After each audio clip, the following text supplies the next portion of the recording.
Semoga yang mendengarkan cerita singkatku ini selalu diberi rejeki dan kesehatan yang nyata. Amin. Namaku Haris. Aku tinggal di sebuah kontrakan sederhana di pinggir kota. Kontrakan ini nggak besar. Hanya ada satu kamar, ruang tamu kecil, sama dapur seadanya. Tapi buatku sudah cukup, asal bisa istirahat setelah kerja seharian. Yang bikin menarik, tepat di sebelah kontrakanku, ada seorang TKW bernama Alia. Sejak pertama kali dia pindah, aku langsung tahu kalau Alia orangnya ramah. Setiap ketemu di depan kontrakan, dia selalu senyum. Walau begitu, aku bisa lihat jelas kalau wajahnya sering capek banget sepulang kerja. Kadang tangannya penuh belanjaan, kadang dia cuma duduk di kursi plastik depan kontrakan sambil minum teh hangat. Aku sering lewat depan kontrakannya, kadang iseng menyapa. "Baru pulang, Lai?" tanyaku. "Iya, Riz. Aduh, pegel banget. Untung ada teh manis," jawabnya sambil menghela napas. Aku tertawa kecil. "Ya sudah, jangan lupa makan biar nggak sakit." Dia balas senyum, siap bos tetangga. Obrolan ringan kayak gitu terasa biasa, tapi entah kenapa bikin suasana kontrakan jadi lebih hidup. Kontrakan yang sempit dan sederhana ini rasanya jadi nggak terlalu sepi. Soalnya ada Alia yang selalu bawa senyum meski pulang dalam keadaan lelah. Malam itu, aku baru selesai makan mie instan. Lagi rebahan santai, tiba-tiba dari arah sebelah, terdengar suara Alia, agak panik. "Aduh, kok mati lagi sih lampunya?" Teriaknya pelan, tapi jelas terdengar. Aku langsung bangun, bawa senter kecil. Dengan langkah cepat, aku ketuk pintunya. "Li, kenapa? Mati lampu lagi?" tanyaku sambil menyorot ke dalam. Dia muncul dengan wajah agak bingung. "Iya, Riz, entah kenapa tiap malam selalu mati. Aku lagi mau video call sama keluarga, malah gelap gini." Aku nyengir kecil. "Udah tenang aja, coba aku cek. Kamu pegangin senter ya." Dia buru-buru ambil senternya dariku, sementara aku jongkok di dekat skring kontrakan yang posisinya di tembok samping pintu. "Nah, biasanya sih cuma kabelnya kendor," kataku sok tahu. Tanganku mulai pegang kabel dan drrrt. "Aduh, astagfirullah," teriakku sambil refleks tarik tangan. Alia kaget setengah mati. "Ya Allah, Riz, kamu nggak apa-apa?" Aku meringis sambil goyang-goyangin tangan. "Gak apa-apa, cuma kesetrum dikit.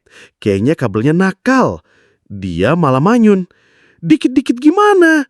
Dari tadi kedengeran keras banget loh suaranya." Aku malah ketawa. "Santai aja, Li. Kalau aku pingsan, tinggal siram air biar bangun lagi." Dia melotot. "Ih, jangan ngomong sembarangan." Akhirnya aku ambil napas panjang, coba pelan-pelan betulin kabelnya. Dengan sedikit trik, aku ikat ulang ujung kabel ke baut skring. Beberapa detik kemudian, klik! Lampu tiba-tiba nyala terang. "Yeay, nyala lagi!" seru Alia sambil tepuk tangan kecil. Aku berdiri, pura-pura gaya sok jagoan. "Tuh kan, beres, modal kesetrum doang, yang penting lampu nyala." Dia tertawa sampai menutupi mulut. "Aduh, Riz, kamu lucu banget. Tapi beneran deh, makasih ya. Kalau nggak ada kamu, aku bisa nangis di kamar gelap tadi." Aku hanya nyengir. Ya elah, tetangga kan memang harus saling tolong. Lagian, aku juga jadi seneng bisa bantu kamu. Dia tersenyum hangat sambil menyerahkan kembali senternya. "Kalau gitu, lain kali jangan kesetrum lagi ya. Aku nggak mau punya tetangga gosong." Kami berdua pun tertawa bareng. Malam yang awalnya penuh panik justru jadi hangat karena obrolan sederhana itu. Buatku, kejadian kesetrum tadi seolah jadi awal dari cerita yang gak pernah aku bayangkan. Mulai ada rasa berbeda setiap kali aku melihat senyum Alia di bawah lampu kontrakan yang akhirnya kembali terang. Suatu malam, aku mian ke kontrakan Alia. Lampu neon di depan kontrakan cuma satu, redup. Tapi cukup bikin senyum Alia kelihatan jelas. Pas aku jalan mendekat, pikiran malah kemana-mana. Kok bisa ya tiap lihat dia senyum, aku jadi ikutan senyum sendiri? Gumamku dalam hati. Karena terlalu asik bengong, sialnya kakiku malah nyandung tembok pembatas kontrakan. Duk! Bunyinya keras banget sampai aku hampir jatuh. "Aduh, apaan nih?" Refleks aku teriak sambil garuk-garuk kaki yang sakit. Alia langsung nengok kaget, matanya melebar. Lalu detik berikutnya ketawanya pecah. Astaga, Haris, kamu ngapain sih? Kok bisa-bisanya nabrak tembok? Aku nyengir malu, coba nutupin rasa sakit. Kayaknya temboknya nggak ridho aku main ke kamu, Alia. Alia tepuk jidat sambil ketawa sampai matanya berair. Aduh, ampun deh. Baru kali ini aku lihat orang diseruduk tembok. Biasanya kan orang yang nyeruduk tembok, ini malah kebalik. Tembok nyeruduk kamu. Aku ikut ngakak, meski kakinya masih cenat-cenut. Iya, temboknya cemburu kayaknya. Soalnya aku keseringan nongkrong sama kamu. Alia makin ngakak keras, sampai kursinya bergoyang. Ya Allah, Haris, mulutmu itu loh bikin sakit perut aku ketawa. Akhirnya aku duduk di kursi sebelahnya sambil nyoba ngangkat kaki sedikit biar nggak terlalu sakit. Alia masih cekikikan sambil geleng-geleng kepala. Haris, kamu tuh bisa banget bikin suasana rame. Kalau bukan gara-gara kamu, hidup di kontrakan ini pasti sepi banget. Aku mesem. Ya bagus dong, jadi ada yang nemenin aku ngopi tiap malam. Aku sodorin gelas kopi saset yang tadi sempat kubawa. Alia nerima, lalu nyeruput pelan. Nikmat banget. Padahal kopi murah ya.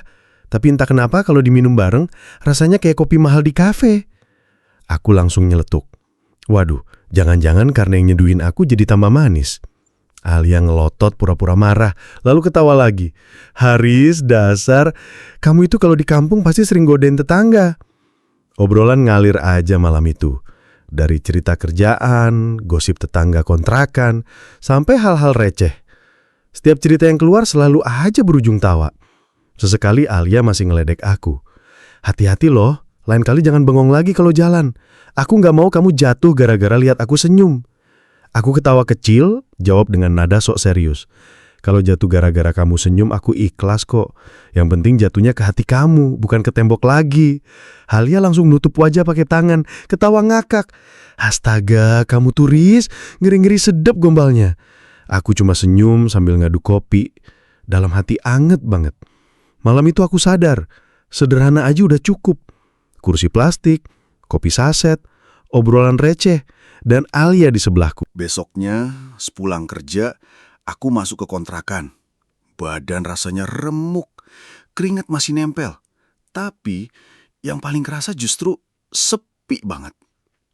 TV nggak nyala, kipas angin bunyinya aja kedengeran sampai pojok, dan HP di meja cuma nganggur nggak ada notifikasi. Aku duduk sebentar, nyalain lampu kamar, lalu otomatis ngelirik ke arah luar jendela. Kontrakan Alia kelihatan gelap. Biasanya jam segini dia udah nongkrong di teras sambil main HP atau ngopi. Aku garuk kepala, agak bingung sendiri. Loh, kok sepi? Apa jangan-jangan dia lagi lembur ya? Gumamku pelan. Aku buka HP, cek-cek WhatsApp, berharap ada pesan masuk. Tapi nihil.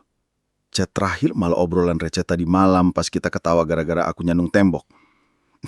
Aku senyum-senyum sendiri baca ulang chat itu. Perasaan aneh tiba-tiba muncul. Biasanya aku pulang kerja, capek hilang kalau lihat Alia senyum di depan kontrakan. Sekarang gak ada dia, suasananya hampa banget. Aku jalan pelan ke depan pintu, berdiri sebentar di depan kontrakan kosongnya. Lampunya masih mati, gembok pintunya masih nyantol. Bener nih kayaknya lembur, kataku lagi. Kayak orang ngobrol sama bayangan. Aku balik badan, duduk lagi di kursi plastik depan kamar. HP-ku bolak-balik tak ada pesan. Rasanya pengen banget ketok pintu Alia. Tapi ya jelas gak mungkin orangnya aja belum pulang. Akhirnya aku nyalain radio kecil biar gak terlalu sunyi. Lagu lawas mengalun pelan, tapi malah bikin kangen suasana semalam. Wah, parah sih. Baru sehari gak nongkrong bareng udah kerasa beda gini. Aku ngomong sendiri sambil nyeruput air mineral. Tanganku refleks nge-scroll HP lagi. Berharap tiba-tiba Alia update story. Tapi kosong, gak ada tanda-tanda. Jam udah makin malam, dan aku masih bengong di kursi panton. Angin malam masuk dari celah pintu bikin suasana makin adem. Aku nyender ke tembok, tatapan tetap ke arah kontrakan Alia yang sepi itu. Dalam hati aku mikir, ternyata ya, tiap malam ngobrol sama dia udah jadi kebiasaan. Begitu nggak ada, kok jadi hampa banget. Aku ketawa kecil sama diri sendiri. Jangan-jangan aku mulai baper nih. Aku lagi rebahan di kasur. Lampu kamar cuma nyala setengah redup. Mata hampir merem gara-gara capek kerja seharian.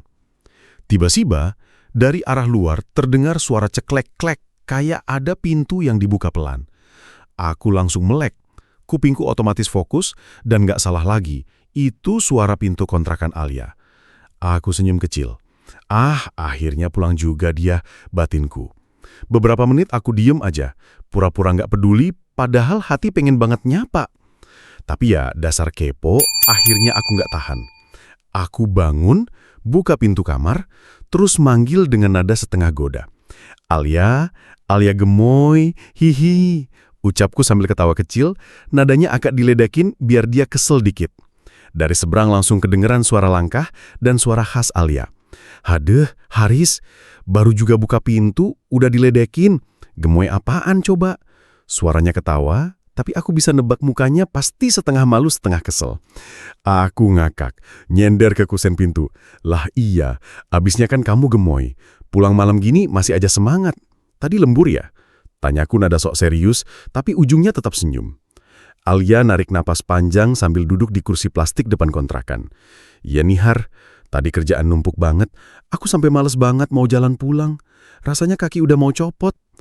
Aku ikut duduk di kursi seberang, nyodokin botol air mineral ke dia. Nih, minum dulu, biar nggak kering. Wih, perhatian banget. Jangan-jangan kamu beneran nungguin aku pulang ya? Goda Alia sambil matanya melirik penuh curiga. Aku pura-pura batuk. Enggak. Siapa juga yang nungguin? Aku cuma lagi denger radio aja, kebetulan kedengeran pintu kamu. Alia ketawa lebar, sampai bahunya naik turun. Ih, alasan banget. Ngaku aja, pasti sepi ya nggak ada aku. Aku garuk kepala, nyengir. Ya, mungkin dikit sih. Biasanya kan tiap malam ada partner ngobrol receh. Begitu nggak ada, jadi berasa hampa. Alia langsung ngakak lagi. Ampun, gombal level kontrakan nih. Tapi makasih ya Har, seneng aja sih tahu ada yang nyariin. Malam itu setelah ngobrol agak lama sama Alia, aku balik masuk kamar. Rebahan lagi, lampu kamar masih redup. Tapi entah kenapa kepala nggak bisa berhenti muter mikirin dia. Pikiranku lompat-lompat. Besok kebetulan hari libur. Enaknya ngajak Alia ngapain ya? Aku ngebayangin banyak hal. Mulai dari hal sederhana kayak sarapan bareng di warung depan gang, sampai jalan-jalan ke taman kota yang gak jauh dari kontrakan. Rasanya semua kegiatan kalau ada Alia pasti jadi seru. Aku senyum-senyum sendiri, sampai ketawa kecil.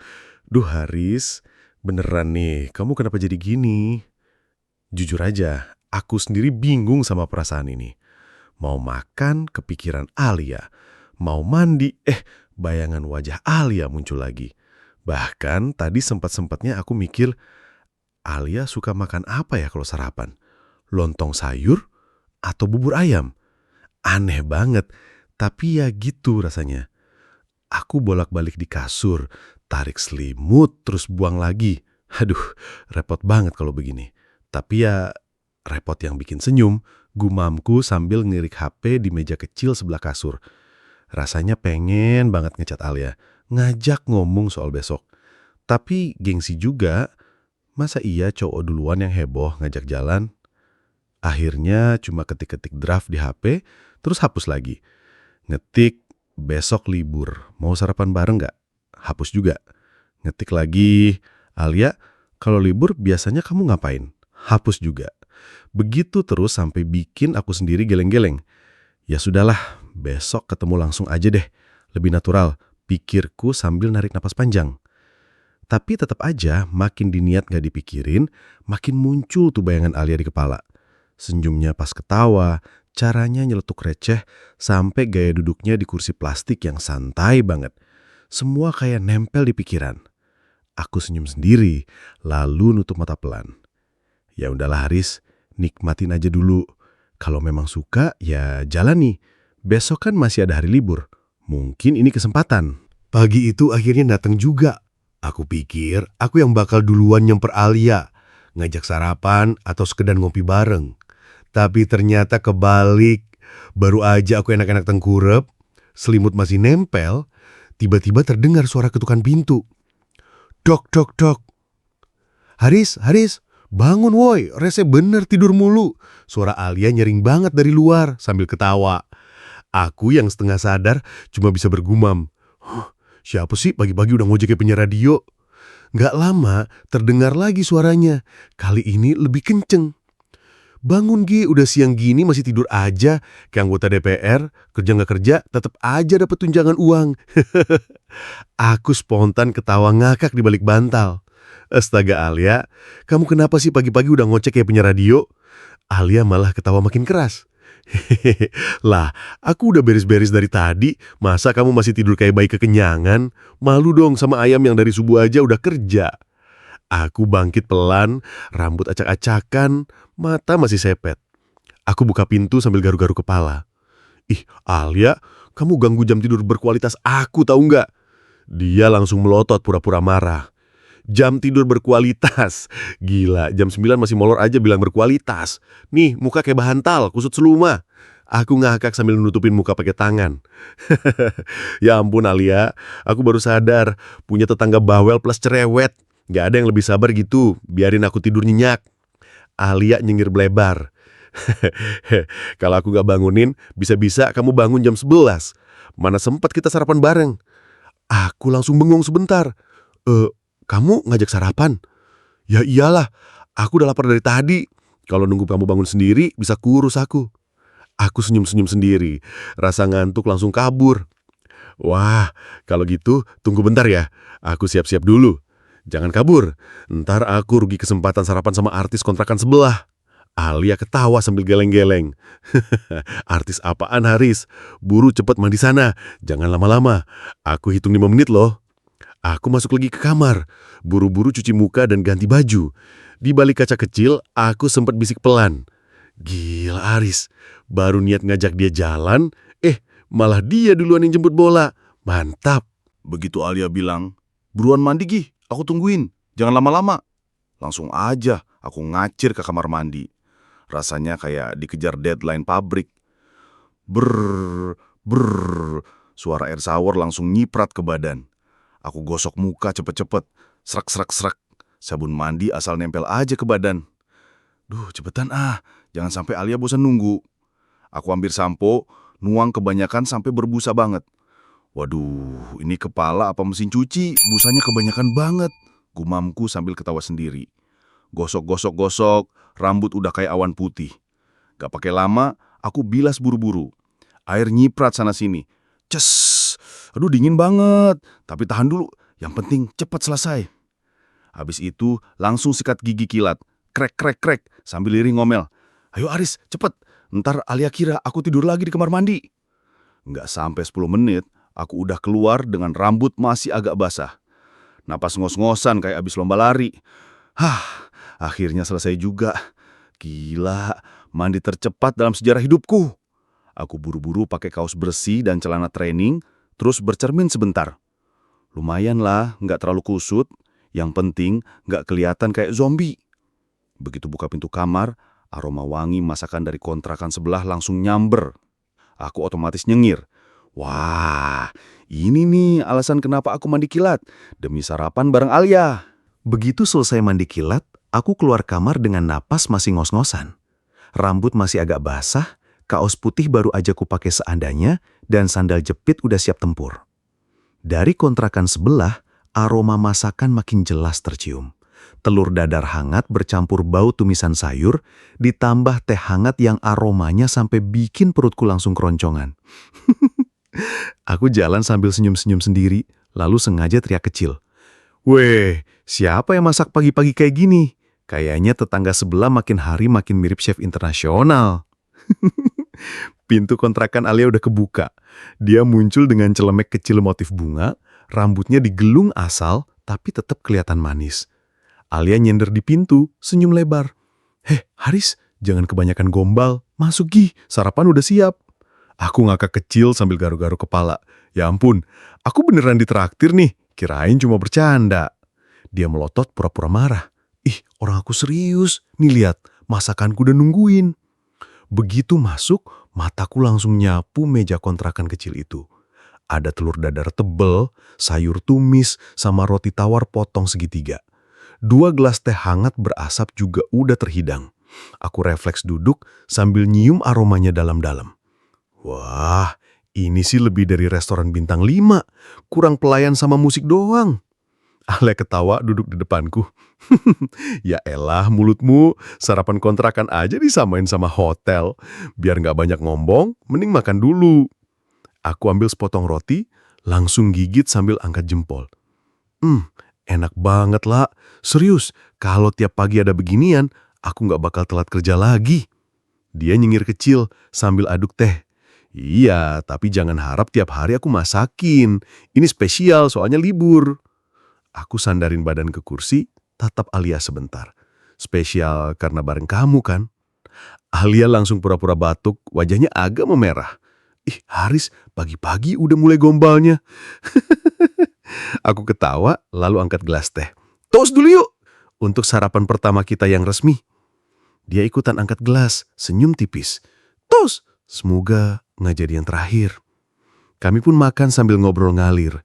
Dari cerita kerjaan yang kadang bikin capek, sampai mimpi kecil kalau nanti pulang kampung bisa buka usaha sendiri. Aku lihat mata Alia sesekali berbinar. Dan entah kenapa, hatiku ikut hangat. Pagi itu, aku sadar sarapan sederhana di kontrakan bisa jadi momen paling berharga kalau ada yang nemenin. Habis sarapan, suasana jadi agak tenang. Piring udah kosong, gelas teh tinggal sisa anget di dasar. Tapi anehnya, nggak ada yang buru-buru beresin. Aku dan Alia malah sama-sama diem sebentar, saling tatap. Bukan tatapan aneh, tapi tatapan yang kayaknya bisa ngomong tanpa suara. Aku akhirnya buka mulut duluan, pura-pura santai. Lah, aku tuh bingung. Kok ya tiap ngobrol sama kamu, waktu berasa cepet banget. Padahal cuma duduk di kursi plastik kontrakan. Alia senyum tipis, matanya lembut. Aku juga ngerasain gitu. Capek kerja, seberat apapun, rasanya hilang kalau udah duduk bareng begini. Aku garuk kepala, nyengir canggung. Berarti aku ini obat capek kamu ya? Dia ketawa pelan, tapi kali ini nggak ngeledek. Iya, bisa dibilang gitu. Hening sebentar, aku tarik napas dalam-dalam. Deg-degan, tapi kalau nggak sekarang, kapan lagi? Lah, aku tahu aku orangnya kocak, receh, kadang kebanyakan gombal.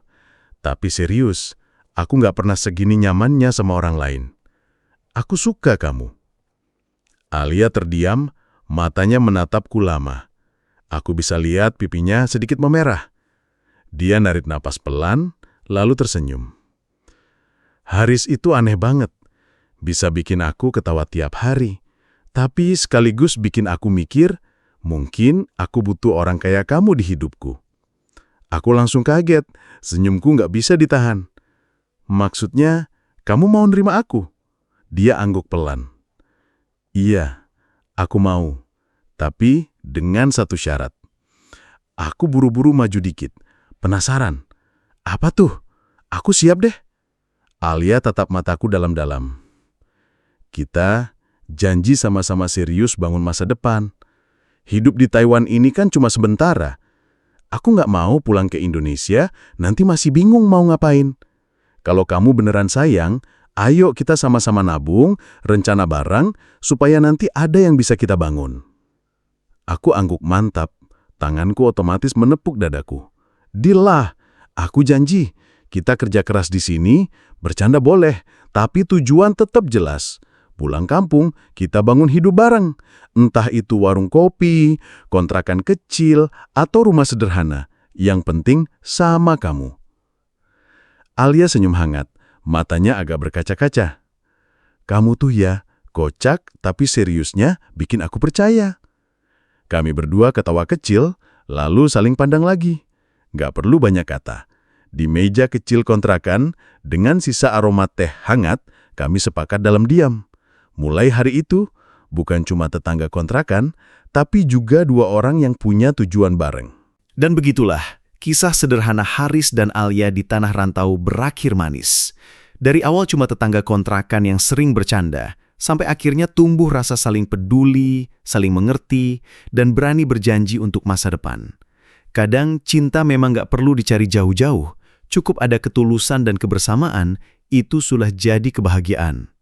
Semoga cerita ini bisa jadi pengingat bahwa sekecil apapun perhatian yang tulus bisa berarti besar bagi orang lain. Jangan pernah remehkan kebaikan hati, karena dari situlah cinta tumbuh dengan indah. Nah, sekarang giliran kamu yang nonton. Dari mana aja nih penonton setia cerita ini? Tulis di kolom komentar, biar kita bisa saling sapa dan kenalan. Siapa tahu ternyata banyak teman satu daerah juga